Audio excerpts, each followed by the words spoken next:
एक गांव में दो दोस्त रहते थे, अर्जुन और रोहन। दोनों का सपना था कि वे अपने जीवन में बड़ी सफलता हासिल करें। लेकिन एक बड़ी समस्या थी, समय की कमी।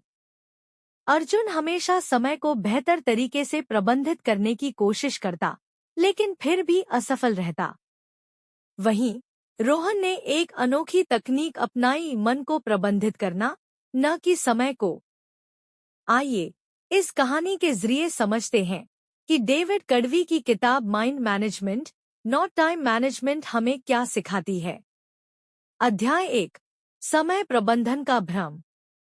अर्जुन को बचपन से सिखाया गया था कि अगर उसे सफल होना है तो उसे समय का सही इस्तेमाल करना होगा। वह टाइम टेबल बनाता, अलार्म सेट करता, हर मिनट को ट्रैक करता, लेकिन फिर भी दिन के अंत में वह थका हुआ और असंतुष्ट महसूस करता। उधर रोहन को भी वही समस्या थी, लेकिन एक दिन उसने एक रहस्यमय गुरु से मुलाकात की। गुरु ने कहा, समय को नहीं, अपने मन को प्रबंधित करो। अध्याय 2, दिमाग की लहरें, सही समय पर सही काम। गुरु ने रोहन को समझाया कि हमारा दिमाग हर समय एक जैसी स्थिति में नहीं रहता। वह अलग अलग लहरों, वेव्स में काम करता है। रचनात्मक लहर, क्रिएटिव वेव, जब हम नए विचारों पर काम कर सकते हैं। ऊर्जा लहर, एनर्जी वेव, जब हम कठिन कार्यों को पूरा करने के लिए प्रेरित होते हैं। आराम की लहर, रेस्टिंग वेव, जब हमें रुककर सोचने की जरूरत होती है।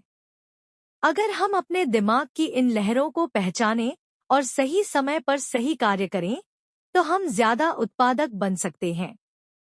अध्याय 3, समय नहीं, मानसिक ऊर्जा महत्वपूर्ण है। अर्जुन ने देखा कि रोहन बिना किसी घड़ी की चिंता किए काम कर रहा था और फिर भी सफल हो रहा था। उसने पूछा, तुम ये कैसे कर रहे हो?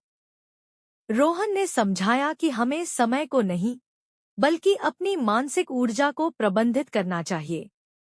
जब हम ऊर्जावान महसूस करें तो कठिन कार्य करें। जब हम रचनात्मक महसूस करें तो नए विचारों पर काम करें। जब हम थके हों तो आराम करें। यह सुनकर अर्जुन को एहसास हुआ कि वह समय की गणना करने में ही उलझा रहा, लेकिन अपनी मानसिक स्थिति का ध्यान नहीं रखा। अध्याय 4, मन प्रबंधन के 4 चरण। गुरु ने रोहन को 4 शक्तिशाली चरण बताए। पहचानो कि कब तुम सबसे ज्यादा रचनात्मक हो, सुबह, रात, दोपहर। अपनी मानसिक ऊर्जा को ट्रैक करो, कौन सा काम तुम्हें ऊर्जा देता है और कौन सा थका देता है। रचनात्मकता के लिए स्थान बनाओ, गहरी सोच और नए विचारों के लिए समय निकालो। समय के बजाय ध्यान को प्राथमिकता दो, ध्यान भटकाने वाली चीजों से बचो। जब अर्जुन ने ये तरीके अपनाए तो उसकी उत्पादकता चमत्कारिक रूप से बढ़ गई। अध्याय 5, सही काम सही समय पर। गुरु ने कहा, समय नहीं, तुम्हारा मन ही तुम्हारी असली ताकत है। सही समय पर सही काम करने से ही असली सफलता मिलती है। अर्जुन ने यह सीखकर अपनी दिनचर्या बदली।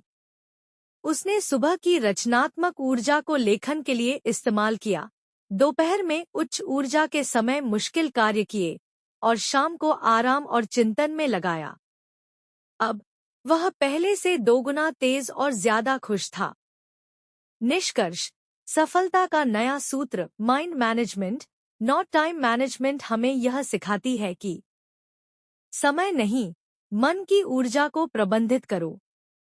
अपनी मानसिक लहरों को पहचानो और सही समय पर सही कार्य करो। फोकस और गहरी सोच को प्राथमिकता दो। अब फैसला आपका है, क्या आप भी अर्जुन की तरह समय में उलझे रहेंगे या फिर रोहन की तरह अपने मन को प्रबंधित करके सफलता हासिल करेंगे? अंतिम संदेश, अगर यह कहानी आपको पसंद आई तो इसे लाइक करें, शेयर करें और चैनल को सब्सक्राइब करें ताकि आप और भी ऐसी प्रेरणादायक कहानियां देख सकें।